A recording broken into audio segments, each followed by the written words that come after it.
me parece fascinante pensar que la tecnología nos está uniendo en este momento Canadá, México y también Colombia y el grupo de personas que nos acompañan a través de Internet. Eh, Verónica, primero que todo, felicitaciones. Supremamente emocionado con la lectura del libro y de la parte tuya en cuanto a trabajo previo. Puedo resaltar, porque me llamó mucho la atención, que tú eres periodista y que también tienes una parte de trabajo donde llamas como ayuda a las almas, o más bien lo voy a leer correctamente, en el trabajo en el acompañamiento de mujeres y familias en procesos de violencia y transformación emocional. Entonces, puedo resaltar claramente que aunque el enfoque del libro es muy específico, la trascendencia del alma, un tema muy, muy puntual en donde lo hablas con maestría, tienes un background que resalta tu capacidad humana. ¿Nos podrías adelantar un poco de tu experiencia en ese aspecto de los procesos de violencia y transformación emocional? Sí, Carlos. Bueno, antes que nada, saludos a todos los que nos están viendo de aquí, de allá y acullá, porque efectivamente, bueno, la tecnología es maravillosa que podamos hacer esto. Hablar sobre esta trayectoria, bueno, Carlos, yo comienzo a involucrarme realmente en esta cuestión de talleres y conferencias de apoyo a mujeres con problemáticas de violencia a raíz de em, una experiencia particular y personal, este, que yo vivo con el papá de mis hijos y bueno, todo un proceso que se lleva a cabo bajo estas condiciones, ¿no? Entonces, yo quería saber por qué pasaba esto, yo no lo entendía, ¿no? Y eso me conflictuaba mucho y me llevó como periodista a empezar a investigar por qué la normalización de la violencia, por qué sucedían este tipo de cosas. Curiosamente, después de que la pareja se casaba o cuando venían los hijos, o sea, era como patrones muy específicos, ¿no? Y a partir de ahí empiezo yo a primero a sanarme, a entender qué había detrás, cuál era lo que yo tenía que hacer para mí y para mis hijos, ¿no? Y ahí es donde justamente en Montreal, yo estaba viviendo allá en aquel entonces, empiezo a hacer este recorrido y me topo con varias personas que están en lo que es el despertar de la conciencia o con herramientas que nos empezaban a ayudar a entender qué era lo que estaba pasando. Uno de ellos fue Salomón Selam y posteriormente, pues muchísima gente que en realidad estudiaba este tipo, no solo de comportamientos, sino de situaciones que se daban. Yo venía obviamente de un país como México, en donde la normalización de la violencia era tan fuerte que no se ve. ¿No? No, hace 15 años como que no existía, como que eso era exacto, normal. Y ahí empiezo yo todo este camino, independientemente de que, bueno, pues tengo también una experiencia en el área de pedagogía para niños, porque pues cuando yo tengo mi primer hijo, dije, no es posible que yo sepa hacer una nota, sepa entrevistar, pero pues yo no, nunca he cambiado un pañal, ¿no? No, nunca he hecho una papilla. Entonces, como que la profesión más importante de mi vida, que en ese momento iba a ser empezar a crear a un hijo, pues no la tenía, no la sabía. Entonces ahí es donde me involucro en toda esta parte pedagógica y en toda esta parte de entendimiento de las infancias que me llevaban a comprender sociológicamente lo que estaba pasando en mi país y en países de América Latina principalmente, ¿no? Al día de hoy, a distancia, a 15 años de distancia, apenas se comienza a hablar aquí de normalización de la violencia, pero bueno, el estar en Canadá me hizo despertar y me hizo entender que la vida no podía ser así, que había algo más, ¿no? Sobre todo con comportamientos socioculturales que teníamos de los mexicanos, ¿no? De cómo era la educación de los hijos y que yo no estaba tampoco tan de acuerdo, ¿no?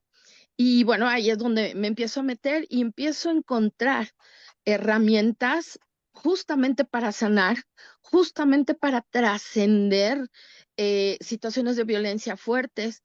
Empiezo a trabajar con mujeres con problemáticas de violencia en las casas de asilo en Canadá.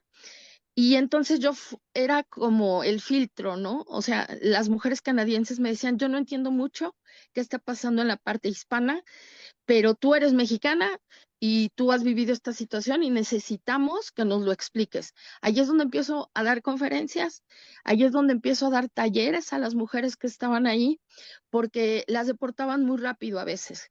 Entonces teníamos que crear como herramientas o situaciones que nos permitieran darles pues un tratamiento adecuado a ellas y a los hijos, ¿no? Y posteriormente esto se empieza a agrandar y empezamos a tratar ya con familias y pues lo que teníamos que hacer era prácticamente desenchufarlos de todo ese conocimiento que llevaban y volverlos a reconectar con programas o con situaciones en donde les diéramos las herramientas para que ellos pudieran, desde otro punto de vista, con otra mentalidad, eh, pues poder manejar la situación de violencia, eh, pues de los hijos y de lo que se vive cuando se migra, ¿no? Eh, Primordialmente. Creo, y yo he vivido un tiempo largo en los Estados Unidos y he recorrido todas las Américas y puedo percibir ese valor agregado que tú has explicado en este momento. Primero, como persona bilingüe, acercarte a unas familias de inmigrantes que seguramente no tienen un buen conocimiento del otro idioma y fuera de eso están trayendo unos patrones de conductas sociales muy confusos que utilizamos nosotros en general en América Latina y en tu caso particular de México lo resaltas muy bien. Entonces, gracias por la explicación. Eso ya comprendo mucho más por qué ese libro es tan robusto y el título prácticamente se queda corto con ese aporte tan grande que tú das. Quiero dar el paso siguiente a un aspecto que me pareció muy interesante y como es el prólogo. El prólogo de Fernando Rivero, periodista mexicano, me parece que trajiste la pluma correcta porque él dice, la muerte llega a nosotros sin un manual de uso. Eso realmente me despertó. Yo vengo del área de tecnología, entonces ya te imaginas cuántos manuales he utilizado yo. Entonces, quiero resaltar una frase para que tú me ayudes, por favor, a descomponerla, donde dice, sin embargo, vamos descubriendo que la vida es como una universidad en que el perdón, el amor, el desapego, la traición son materias a experimentar.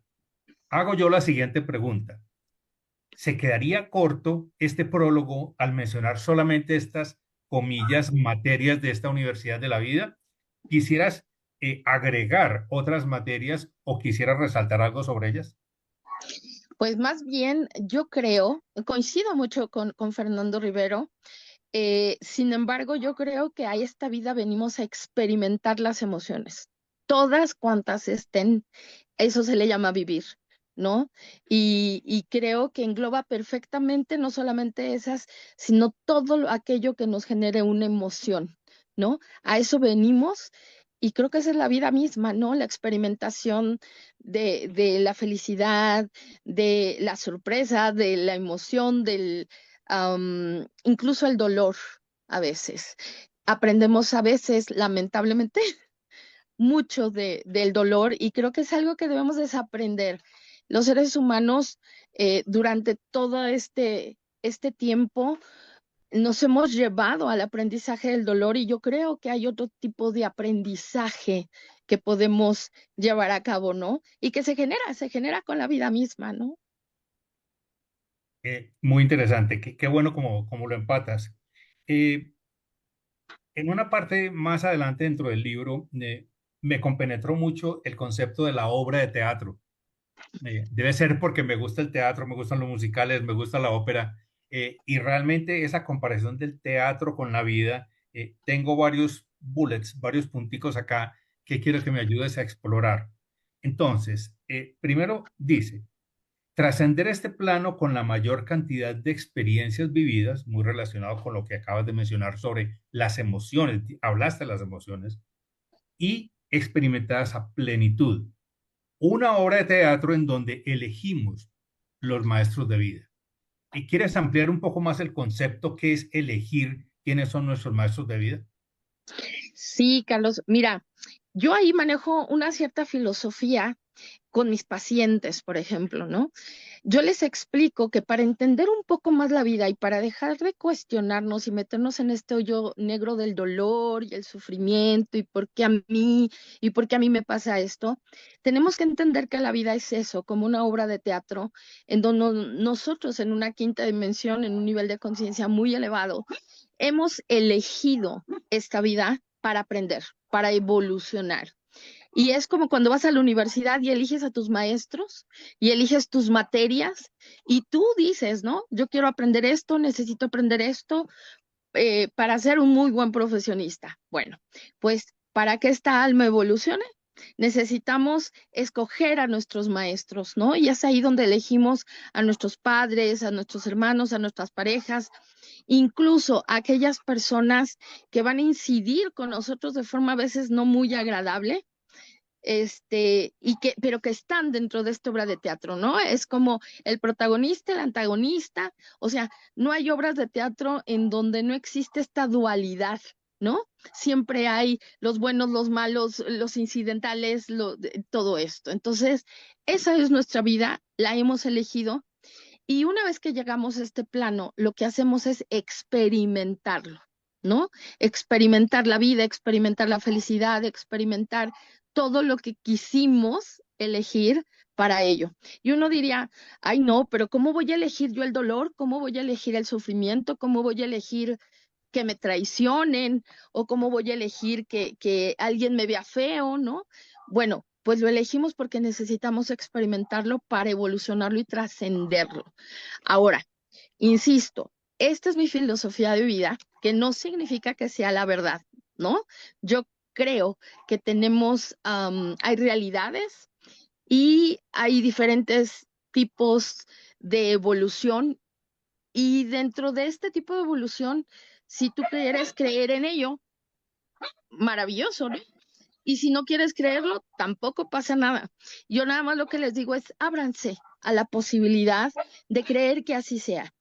Y una vez que tú te abres esa posibilidad, la vida se empieza a caminar de una manera diferente, de una manera menos dolorosa, con más conciencia, en donde entendemos que estamos trascendiendo y que somos parte de esta obra de teatro y cada quien está haciendo su papel de la mejor manera.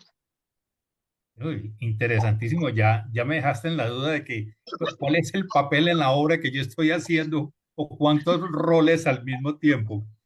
Sobre todo cuando tú dices uno, el que escoge, inicialmente pensé yo en las materias, pero tú le diste la vuelta a mi comentario y es no solamente las materias, es a los profesores.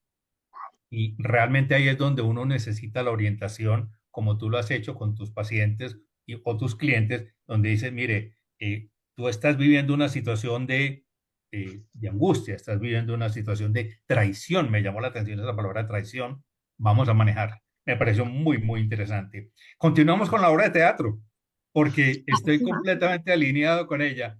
Y resulta que se baja el telón, se acaba la vida. Al otro lado del velo siempre hay almas amorosas. Entonces, estamos hablando de esa transición entre ese momento de la vida en donde uno está explorando, aprendiendo, esta universidad, digamos, la mitad de la obra de teatro todavía no se ha concluido. Entonces, ¿nos quieres contar un poco sobre las almas amorosas al otro lado del velo? Bueno, pues volvemos a la obra de teatro, ¿no? ¿Qué pasa cuando baja el telón? Llega tu familia, llega la gente que estaba en las butacas, tus amigos te dan ramos de flores, te felicitan por tu obra.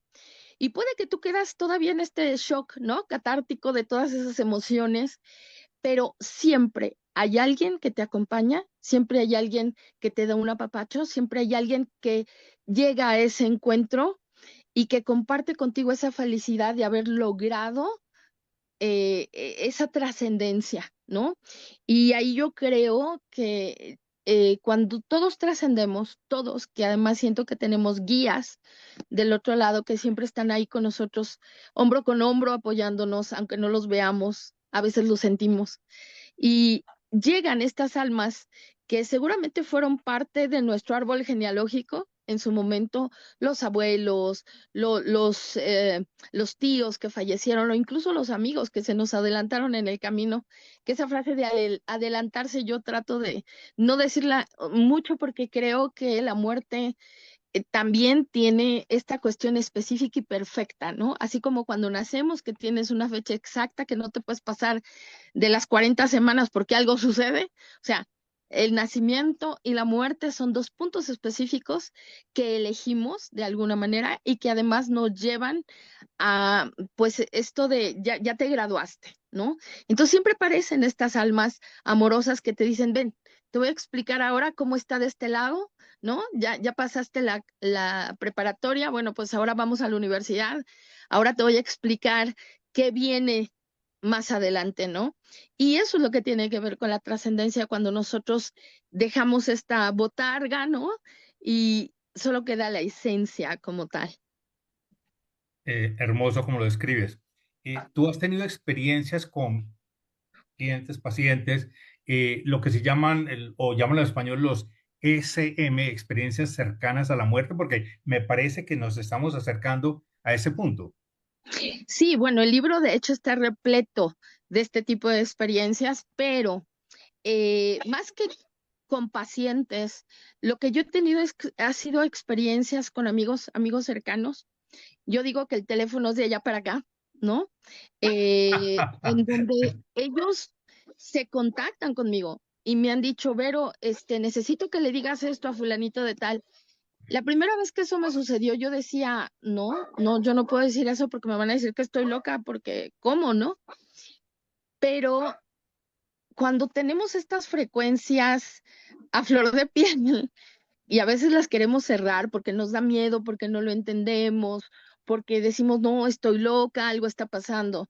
Allá arriba o del otro lado, insisten, insisten, insisten y no te van a dejar hasta que lo hagas. Claro, tienes un libre albedrío, pero ahí empiezas a entender que tú eres un canal también, que tú eres una antena y que por algo o para algo te están diciendo lo que tienes que hacer. Y entonces, pues sí, me han tocado varias veces en donde he tenido que dar estos mensajes y yo digo, perdón, antes que nada pido perdón, ¿no? Me llegó esto, te están tratando de decir esto, no lo entiendo yo, pero yo creo que tú sí. Todas las veces que me ha tocado el teléfono de allá para acá, las personas en cuestión terminan con una sensibilidad tremenda. Me dicen, ¿tú cómo lo sabías? ¿Cómo sabías el nombre de fulanito? ¿Cómo sabías que habían mandado esto? Y le dije, yo no lo sabía. O sea, me lo dijeron en un sueño. Generalmente han sido en sueños. Y sí he tenido amigos, personas cercanas que han tenido esta situación. Una amiga muy, muy, muy cercana en Canadá, que ella sí falleció, bueno, unos segundos, unos minutos, y me explicaba cómo se había dado esta transición y cómo regresó, qué fue lo que vio. Y ella fue la que justamente me decía, es como una obra de teatro, ¿no? O sea, te pasan varias escenas de tu vida, ¿no? Y te explican, pero pues yo tenía que regresar y regresé. Y ya estoy aquí, ¿no? Y sí, pues Regresé al teatro regresé al teatro a terminar la obra, y se va ¿no? a terminar la obra. Así es. Entonces, personas cercanas las he tenido y, insisto, el libro está repleto de este tipo de, pues, de experiencias, ¿no? Qué bien. Entonces, Verónica, eh, afortunadamente dijiste, está abundante el libro en estas experiencias en donde tú recibes, analizas mensajes de al otro lado del velo, me fascina la expresión, y te has comunicado con personas terrenales donde dicen, mire, me llegó este mensaje y ellos te dicen, ¿y usted por qué sabe de esa persona? Eso es cuando uno dice, estoy validando que lo que está sucediendo es real. Y me queda una inquietud. Y es el hecho de que la cultura mexicana, yo estuve trabajando 2 años en México, entonces percibo de pronto con más detalle todo esto y la celebración de ustedes del Día de los Muertos. Y la película Coco, creo que se llama Coco, así nomás, Sí, sí, sí, sí. nos ha ilustrado mucho sobre ese amor. Entonces yo tengo también unos parientes cuyos niños son hijos de un papá mexicano y el Día de los Muertos es una fiesta, el altar, las fotos de los abuelos y toda esta cosa. Eso es hermoso. ¿Qué tanto crees tú que en términos de cultura, si separamos México y el culto a los muertos y el resto de América Latina, que de pronto no es tan fuerte, o no sé si conozcas otras experiencias en otros países que culturalmente hablando eleve la importancia de nuestros ancestros? Sí, caray. Bueno, ya es de por más sabido México, ¿no? O sea, con todo lo que hay. Sin embargo, por ejemplo, a mí me ha llamado mucho la atención. Yo he tenido una relación, digamos, un poco cercana con Corea, la península coreana. Y, por ejemplo, ellos manejan algo muy parecido a lo que nosotros manejamos, solamente que en forma de rituales, por ejemplo, ¿no? Ellos ponen también la ofrenda, no es tanto la celebración de fiesta, porque bueno, el mexicano es fiesta, esa es la realidad, ¿no? Música, baile y todo esto, Un pero tequilita de por medio. exactamente, ¿no? Pero por ejemplo, en Corea, Corea del Sur, sí se manejan este tipo de rituales en donde se pone la mesa, en donde hay toda una estructura de comida para cuando llegan. Ellos manejan mucho la parte chamánica, y sí, se cree mucho en la parte de las almas. Yo aquí, Carlos, quiero hacer un punto importante. Yo creo que ya estamos llegando a un momento donde nos estamos dando cuenta que esto se tiene que desmitificar. Eh, no existe la muerte como tal. Hay muchísimas, muchísimas formas de darnos cuenta que ellos siguen vivos y voy a hacer la frase que André en su momento me dijo, tal vez mucho más que nosotros. Y a mí me ha dejado pensando mucho esa frase porque creo que sí, creo que quienes estamos dormidos, como en algún momento decían, la cultura maya, ¿no? Somos nosotros. Y cuando una persona trasciende, despierta a una realidad diferente y como a ver todo el panorama. De hecho, en el libro hablo yo al inicio de lo que es el cuento de la libélula, ¿no? Que maneja mucho esta estructura en donde la libélula finalmente se va del estanque y empieza a ver toda una realidad que no creía y que después dice, si yo digo esto, no me lo van a creer, pero tengo que compartirlo, ¿no? ¿Y cuántas veces ha pasado que han venido personas, como lo que te digo de esta amiga tan querida, que ha regresado y que ellos no llegan, no dicen las cosas para que les creamos o para convencernos. Ellos lo dicen para decirnos, mira, hay algo más allá. Y a veces no les creemos. Y la realidad es que yo siento que en estas dimensiones, estamos juntos, solamente que no los vemos, ¿no? Si acaso a veces los oímos, a veces vemos sombras, a veces percibimos cosas, pero no es como quiero verlo físico, ¿no? Sin embargo, en el libro yo manejo justamente todas estas experiencias que tuvimos antes y después de la trascendencia de Andy, en donde me queda claro y tengo una certeza fehaciente que ellos siguen aquí, que ellos siguen evolucionando, estas almas, y que tanto el nacimiento como la trascendencia se vuelve una maestría de vida para quienes estamos alrededor, ¿no? Excelente. Tengo una pregunta, o tal vez con dolor, porque hasta el momento lo que hemos hablado es una narrativa agradable sobre estas circunstancias, pero tú comienzas a abrir un tema que se llama, al bajar el telón, muchas veces se llora. Y tú hablas del temido e inútil hubiera.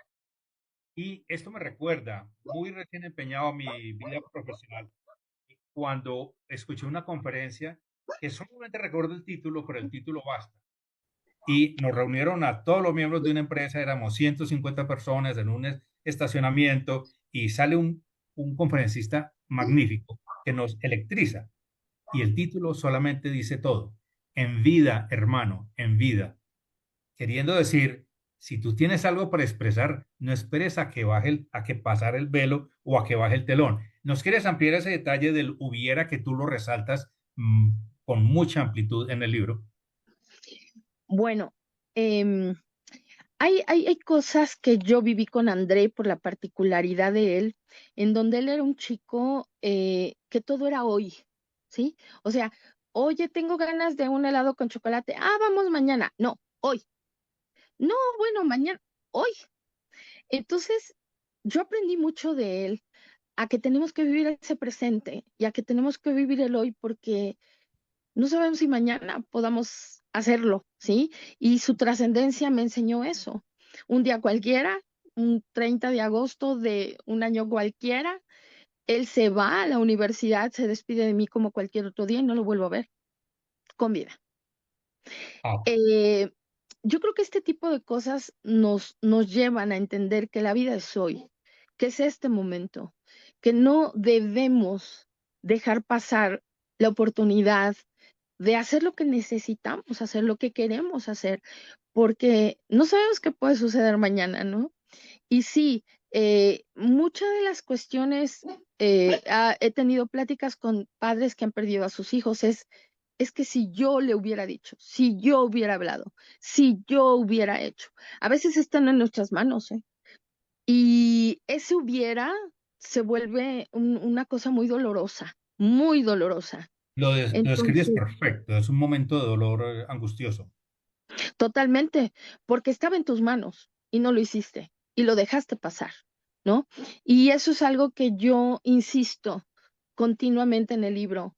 Hay que vivir el hoy, el aquí y el ahora, porque no sabemos qué pase. Dentro del libro cuento yo una historia en donde André pudo haber muerto cuando tenía como 4 años, muy chiquito, en un campo de manzanas en Canadá, porque hay un accidente con un tractor. Yo lo que puedo decir es que ahí pasó un milagro. Este, finalmente él muere 21 años después, casi de la misma manera, ¿no? Por un accidente de carro, aparentemente. Y el asunto aquí es que yo siempre he creído que me lo prestaron un ratito más, ¿sí? Algo pasó, pero a partir de todo lo que yo viví con André, yo creo que es hoy cuando tenemos que hacer esa experimentación de la vida, ¿no? Y el día de mañana me voy a ir tranquila. Si ya hice lo que tenía que hacer sin ningún pendiente. Esos pendientes que quedan a veces son cosas que jalan a las almas, que no dejan desapegarlos y que no los dejan. Yo no digo descansar en paz, yo digo más bien trascender al siguiente nivel, ¿no? Se quedan ahí y también la familia. Entonces es importante que vivamos el hoy, el aquí y ahora y que hagamos lo que tenemos que hacer para que no si ya es demasiado el sufrimiento o el dolor cuando alguna persona trasciende, el hubiera siempre va a generar un poco más, ¿no? Y eso Sí. yo creo que es lo que habría que evitar. Tengo una curiosidad, ¿tienes el libro físico a mano? Que de pronto pudiéramos ver la Sí, carátula. claro. Yo la tengo en versión PDF y me pareció hermosa. ¿Nos quieres describir un poco la historia de la mariposa y cómo se llegaron las flores? Porque el lado artístico se hizo con un trabajo muy lindo. Bueno, la portada la hizo Dana, mi hija, la melliza de André. Cuando yo se lo pedí, yo tenía en la idea una mariposa, efectivamente, porque la mariposa siempre de alguna manera me representó esa cuestión de trascender, de cómo era una oruga y cómo fue creciendo y toda esa evolución, ¿no? Y sobre hojas de maple, por ciertas circunstancias con André en las hojas de maple. Entonces, cuando yo le pido a mi hija y le enseño más o menos el boceto, me dijo, te lo voy a cambiar. Yo le dije, hazle lo que quieras. Y entonces ella termina poniendo una mariposa blanca, que eso me encantó, o sea, la Sí, mariposa, y sí, las hojas que están justamente atrás, con ese colorido, que, que son en apariencia hojas de maple, pero que tiene que ver como con esa naturaleza en la que Andrés siempre se vio involucrado, ¿no? Y fue maravilloso, o sea, la portada cuando yo la vi dije, perfecto, no le cambiamos nada, esto es lo que tiene que ser. Y fue increíble. excelente. Qué suerte que lo tenías a mano, porque Y yo tengo mi versión en PDF, entonces no tiene el mismo sabor. Bueno, entonces, entremos, de pronto quiero agregar algo que para el público que nos acompaña, si no han tenido la oportunidad de leer el libro, tú lo mencionaste rápido, pero lo quiero resaltar. Estamos hablando que tú perdiste tu hijo a la edad de 21 años y que a la vuelta de semanas, tú ya estabas escribiendo este trabajo. Entonces nos empata con la primera parte de la conversación y es que tú tenías un background donde tú tenías una capacidad de narración, primero, 15 años como periodista, segundo, en contacto con género de violencia y cosas de ese estilo. Entonces, eso le da mucho peso al contenido que tú tienes. Vamos a entrar al capítulo que se llama La Maestría. Me encantó y segmenté unos punticos acá nomás muy breves para que por favor nos ayudes con esa maestría que aprendiste. Dice, sin paz, difícilmente podremos ser de ayuda a otras almas. Pero créeme, la paz se trabaja, se encuentra y no se pide. Y ten en cuenta que mientras sigas forzando o tratando de controlar el ambiente a través del dolor, las cosas no se acomodarán. Por favor, ayúdanos con eso, porque estoy suponiendo que si sumamos el hubiera, si sumamos el dolor de los duelos abiertos, que es una expresión que tú utilizas, pues la píldora uno de maestría que se llama la paz, me parece importantísima.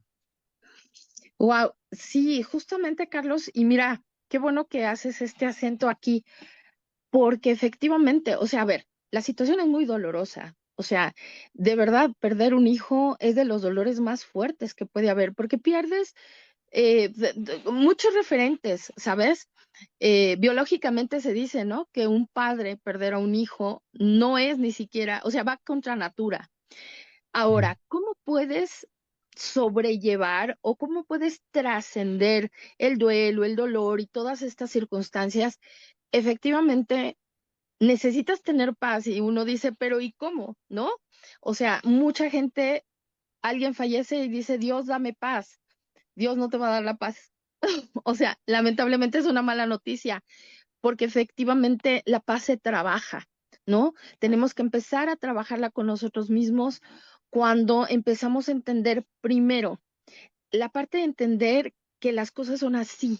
Eso nos cuesta mucho trabajo porque queremos seguir pensando, creyendo que esto sea diferente y queremos forzar a la vida. Esto no se puede. Segundo, yo siempre he dicho, necesitamos trabajar con no lo que te pasa, sino qué haces con lo que te pasa, ¿no? Ahí es donde empiezas a ver qué es lo que tú tienes que trabajar. O sea, a todos nos puede pasar un sismo, pero cada quien actúa de diferente manera. Y ahí es donde debemos de entender, o sea, ¿qué voy a hacer yo para que esta situación la pueda trascender? Que no es sencillo. Tres, cuando tú estás en una situación así, pues hay mucho dolor de por medio. Y lo primero que tienes que hacer es encontrar esa paz. Yo, en mi parte, que no es general, ¿no? Cada quien ahora sí que tendría que buscarla, pero yo la encontré meditando. O sea, yo tenía que alejarme del mundo, como extraerme de de este mundo, irme a solas, sin pensar, y empezaban a llegar las respuestas o empezaba a llegar la tranquilidad o de momento empezaba yo a sentir esta parte que es muy difícil, pero creo que es la parte donde empieza la sanación de la aceptación. Cuando yo dije, bueno, mi hijo ya no está aquí, no voy a poder regresarlo, ¿no? ¿Qué sigue? Y entonces ahí me di cuenta que tenía dos hijos, que yo tenía una vida, que tenía que seguir saliendo adelante porque no nos podíamos quedar en ese hoyo negro, ¿no? Y que si yo me quedaba, lo único que iba a hacer iba a arrastrar a mis hijos a morirse en vida, ¿no? Y yo no quería ya más muertes, ¿no? O sea, yo Uy, qué decía, horror. Sí. tenemos la oportunidad de seguir viviendo y de seguir generando, creando. Y pues no es sencillo, ¿no? Pero empiezas a entender esta aceptación y una vez que entra la aceptación, es como, hágase tu voluntad y no la mía, ¿no? O sea, ya me di cuenta que yo no puedo controlar absolutamente nada. ¿Qué sigue? llévame a donde tengo que estar, llévame a lo que sigue. Y curiosamente, la vida me empezó a llegar a este libro. Ahora, tienes mucha razón, Carlos. O sea, tal vez yo podría haber tenido mucha cuestión, aprendizaje o experiencias, de escribir, de expresar, pero en esos momentos yo no quería tener esa experiencia, yo no quería saber de esa experiencia. Me costaba escribir una frase, ¿no? Pero algo me decía, tienes que escribir, tienes que escribir, tienes que escribir. Terapéuticamente, siempre, pues una de las cosas que pueden sanar mucho y que te ayudan es escribir. Entonces, en realidad, cuando yo me siento a escribir, yo no pensaba hacer un libro, yo no pensaba que el día de hoy estuviéramos tú y yo aquí platicando sobre esto. O Sí. sea, yo dije, a ver, que salga lo que tenga que salir y empecé a teclear. No me fijé en ortografía, no me fijé en el contexto, no me fijé en capítulos, en nada. Y salió lo que tuvo que salir, que está ahí, que es algo que sí se puede llamar como canalización o no sé qué nombre ponerle en realidad, pero a veces por eso yo decía es que siento que este libro no es mío, ¿no? O sea, no es como que yo me hubiera sentado a escribir y tenía todo un, este, un programa, un capítulo uno, capítulo dos, jamás. Lo que Yo salió, creo salió. que la palabra canalización obedece perfectamente lo que menciona, porque cuando tú hablas con artistas consumados, cuando hablas con personas, con músicos, o bien porque cantan, o bien porque están entregados a un instrumento, dicen, me salió y punto. Eso fue una canalización divina, el universo, algo del más allá, séptimo chakra, muchas formas de explicar, pero Exacto. definitivamente parece que había un entorno alrededor tuyo que facilitó que esta obra, que yo no llamaría un libro, que esta obra haya salido así de sólida. Pero quiero llegar al píldora de maestría número 2. Son segmentos que yo me he inventado y realmente me gustó mucho el dividir los pasitos de maestría. Cuando logramos recordar quiénes somos en esencia, la muerte deja de ser un castigo, un final o una tragedia. ¿Qué nos puedes ampliar sobre esto? Porque ya estamos hablando de las almas. Yo Aquello de esencia, el concepto de esencia, desde el punto de vista químico lo conocemos muy bien. Huele o no huele, sabe o no sabe. Pero cuando estamos hablando de la esencia del alma, me perdí. sí, bueno, es que justamente yo creo que este tipo de conocimiento en esta tercera dimensión es muy difícil entenderla porque todo es físico, ¿no? Entonces, ¿cómo entiendo lo sublime? ¿Cómo entiendo un alma? ¿Cómo entiendo un espíritu? Pues un humo ahí que va volando, ¿no? A mí me parece que cuando nosotros trascendemos es cuando ya recordamos en totalidad toda esta historia, ¿no? Cuando ya venimos a recordar mira, pasó esto, hicimos esto, elegimos esto, ¿no? Pero mientras estamos experimentando esta obra de teatro de la que hemos hablado, nos cuesta mucho trabajo.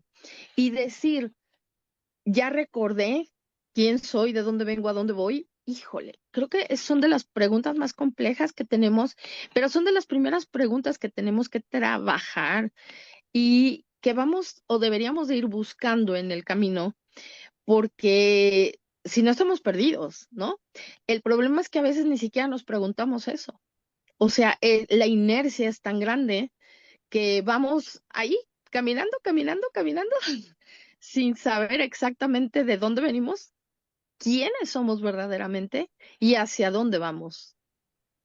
Hay una frase en donde tú explicas muy bien y yo pensaría ponerla como resaltada del final de esta píldora 2 o de la maestría número 2 donde dices, porque en el fondo morir no es más que volver, volver a la fuente, volver al hogar, volver al amor que lo contiene todo. Es literario, es poesía, es música, es filosófico, me pareció Creo que, hermoso. creo que es la verdad, creo que es la verdad. Eh, lo, Hay lo, una parte en el libro, Carlos, que te voy a comentar, que cuando recién trasciende André, pasa esta situación. Hay muchas herramientas que yo tengo, pero que no doy a conocer, ¿no? O sea, que generalmente las manejo para mí, para mi familia. Una de ellas ha sido la lectura del tarot, que en realidad fue algo que aprendí, algo que intuí, pero ahí está, ¿no? O sea, no es como que yo lo utilice, pero he aprendido que tiene que ver con energías que nos ayudan a responder a veces ciertas cosas. Y estábamos, la verdad, con tanta inquietud en ese momento de qué había pasado con André, qué era lo que había sucedido.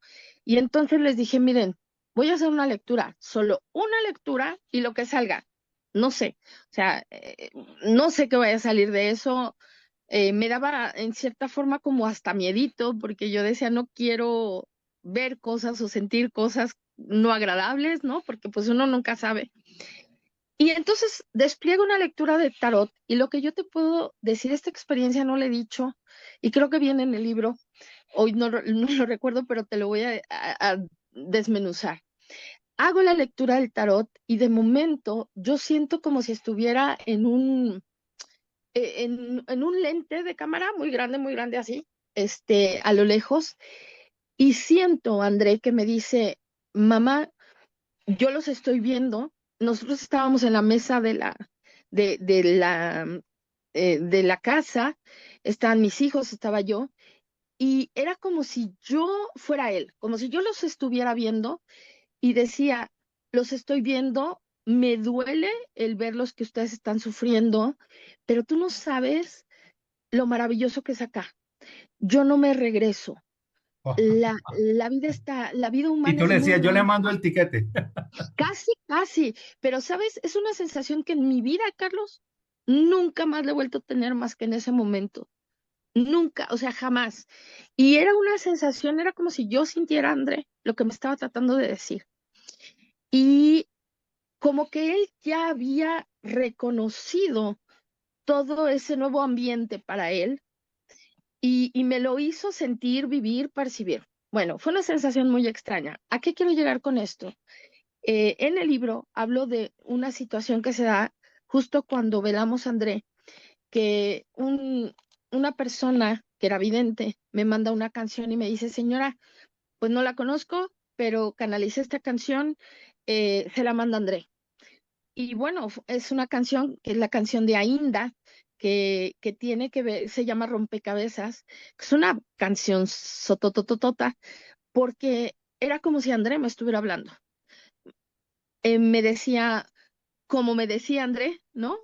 Que fue la primera frase que a mí me choqueó muchísimo. Y después me decía, mamá, ya encontré las piezas del rompecabezas, ya pueden estar en paz, ya tranquilos, yo ya veo las cosas de otra manera. O sea, fue una descripción. Carlos, si escuchaste esa canción, creo que es de las canciones más fuertes que hay, porque nos está describiendo lo que un alma trascendida está viendo y viviendo desde el otro lado. Y era prácticamente lo que yo estaba viviendo con André, ¿no? Entonces, sí me sorprendió mucho, son cosas fuertes porque las estás viviendo y dices, estoy loca, esto es verdad, esto es realidad, ¿qué está pasando, no? Y a veces te das cuenta, pues, que eso que llamamos realidad no es tan realidad como tal vez la verdadera realidad, ¿no? Es, percibo como que es poder vivir en dos mundos, el que está al otro lado del velo y acá, y tú tener que hablar esos dos idiomas, suena muy interesante. Te quiero contar, Y muy fuerte, Carlos, porque a veces no la muy podemos fuerte, entender, pero no, sobre bueno, todo porque estamos hablando de un caso personal y no estamos hablando de una terapia de grupo. Es mi caso, es mi dolor, etcétera. Bueno, te cuento que mi madre murió hace 6 meses aproximadamente y lo siento mucho. este libro me conecta, gracias, me conecta mucho con ciertos aspectos y encontré una frase que me iluminó y me trajo alegría. Primero que todo, cuando uno muere a los 103 años, ya está libre de pecado. Sí, no. Yo creo que eso sí, no se va a discutir.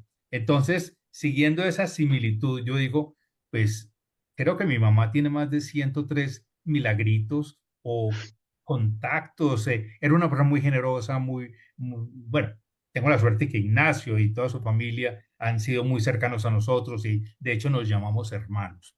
Y lo mismo sucedió cuando la mamá de Ignacio muere y ahora mi mamá muere, los tuvimos muy presentes. Entonces, el cuento es la frase que tú hiciste que me iluminó. La gente buena no se entierra, se siembra.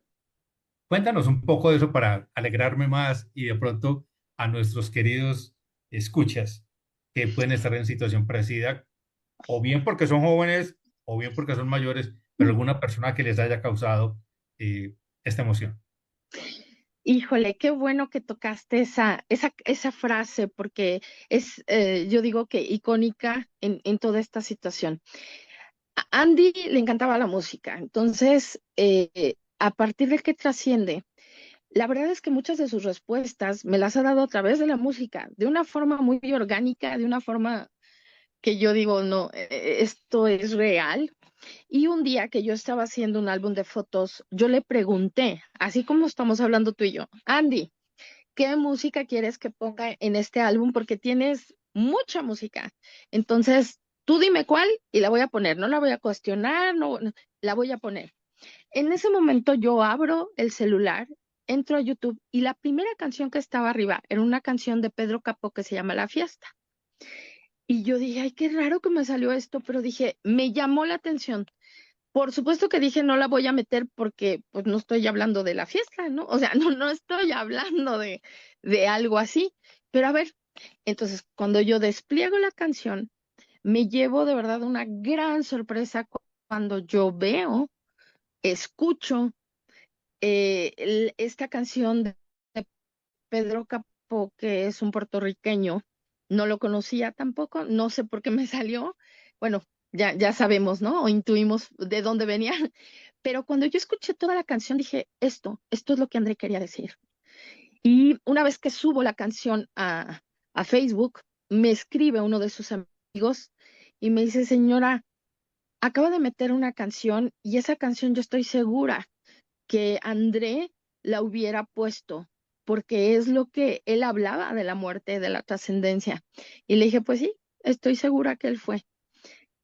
De verdad que son de esas canciones que te marcan, son de esas canciones que dices, wow, o sea, André no quería que lo velaran, no quería que le llevaran flores, porque decía que para qué se arrancaban las pobres florecitas, que mejor les llevaban macetas, este, todo lo que él decía estaba ahí, ¿no?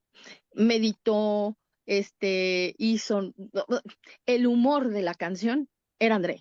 Entonces, cuando yo escuché esa canción, me hizo mucho clic justamente porque yo dije, a mi hijo no lo enterramos, lo sembramos Ah, y hermoso, su hermoso. vida ha sido honrada con todo lo que ha pasado después de su trascendencia y se sigue honrando. O sea, yo estoy sorprendida con todas las semillas que está dando y con todo lo que se ha generado, porque sí, si bien es mi hijo, si bien hay mucho amor, hay gente que no lo conoce, que no lo conoció y que le llegó este impacto, ¿sí?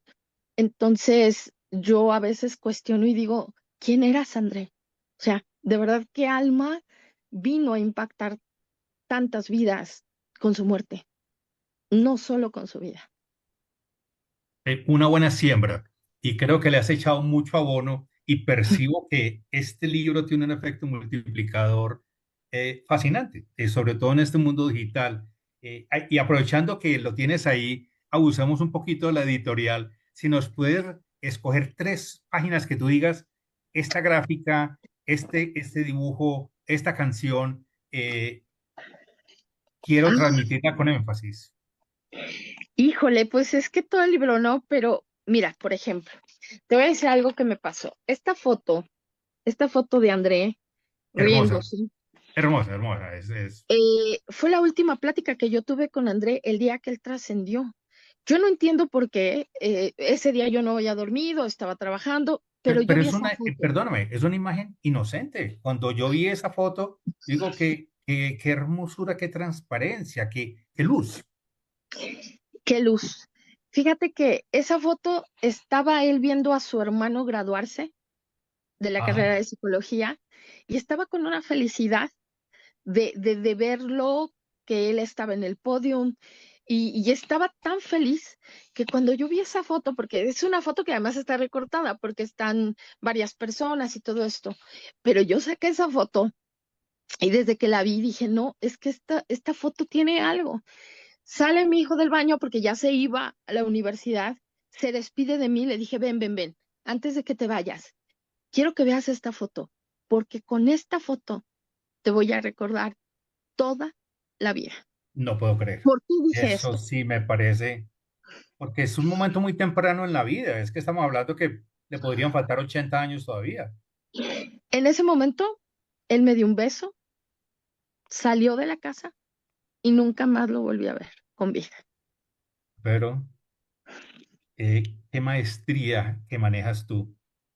Eh, Me dejas sin palabras. Yo quiero un parrafito de epílogo que no está escrito como epílogo, pero lo es. Pero antes de eso, ¿nos quieres regalar otra hoja? ¿Cómo ha sido la experiencia con la editorial? ¿El libro cómo te pareció? Eh, ¿Cómo te sientes con, yo lo llamo un libro muy sólido?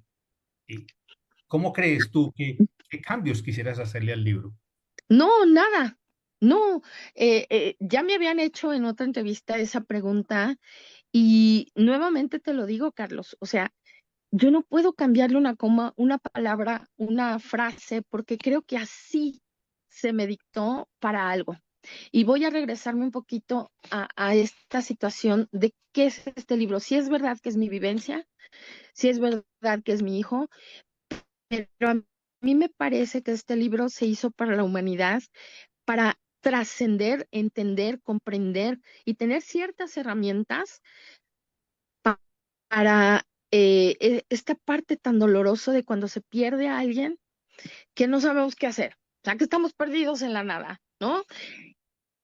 Y que hay puntos que creo que tenemos que retomar. No es como que pues sea el manual que tengas que llevar para cuando una persona muere, no, pero te ayudaría mucho a practicar los últimos puntos, por ejemplo, del libro, cuando hay una persona ahí, una persona que trasciende, y Manual para ayudar a la trascendencia de un alma tiene dos vías. Yo le puse ese título porque lo que decíamos al inicio, primero necesitamos ayudarnos a nosotros, o sea, si nosotros no estamos bien, nada va a estar bien. Y segundo, una vez que tú estás en paz, una vez que logras entender esto, una vez que lo procesas, ahora sí, ya puedes ser un canal tal vez para ayudar a estas almas que trascienden. Pero primero tenemos que trascender nosotros físicamente ese dolor y ese sufrimiento y entenderlo de una forma diferente. Por eso el objetivo del libro tiene que ver con eso, con resignificar la muerte, resignificar la vida y entender que la muerte es parte de la vida. Entender que si no sabemos vivir, no vamos a saber morir. Y que el hecho de morir debiera de ser una palabra que se quite del diccionario porque las almas no mueren. Nosotros solamente hacemos un paso a un nivel evolutivo diferente, pero no existe la muerte. Clarísimo. Me acabas de dar la introducción perfecta y ahora sí lo puedo llamar epílogo con toda propiedad. Y dice lo siguiente, no sé por qué, pero tengo la necesidad de escribir todo lo que me está pasando. Y si vamos a narrar más de una hora que llevamos en esta entrevista, ha sido impresionante. Porque si algo de esto puede servirle a otra persona, que es tu contribución generosa, tu amplitud, tu narrativa, tu conocimiento entregado a través de este libro que yo lo considero una vez más muy sólido, entonces el dolor se transforma en algo con sentido. Verónica, te felicito. Ten la certeza que este trabajo que has hecho tiene todo el sentido, no solamente para ti como madre que ha perdido un hijo, sino para todos nosotros, porque nos has elevado un puntico más en el conocimiento de aquello que pasa después del velo. Mil gracias, felicitaciones. Muchísimas gracias, Carlos, y te lo repito, no fui yo. Yo creo que aquí arriba hay alguien que está muy interesado en que la humanidad trascienda desde el amor y conozca esas respuestas que muchas veces buscamos y no encontramos. Y pues aquí yo creo que es un pedacito de esa sabiduría que está en todos nosotros y que nosotros nada más venimos aquí a recordar y a experimentar. Y Fuera de hagámoslo de la cámaras, te mejor voy a manera. pasar mi posición GPS para que se la pases a Andy y que me Te está escriba. viendo. Seguramente te está viendo y seguramente él era muy travieso, entonces cualquier travesura que pase por ahí tiene su firma, seguro. Lo tendré muy presente y te lo voy a mencionar cuando suceda.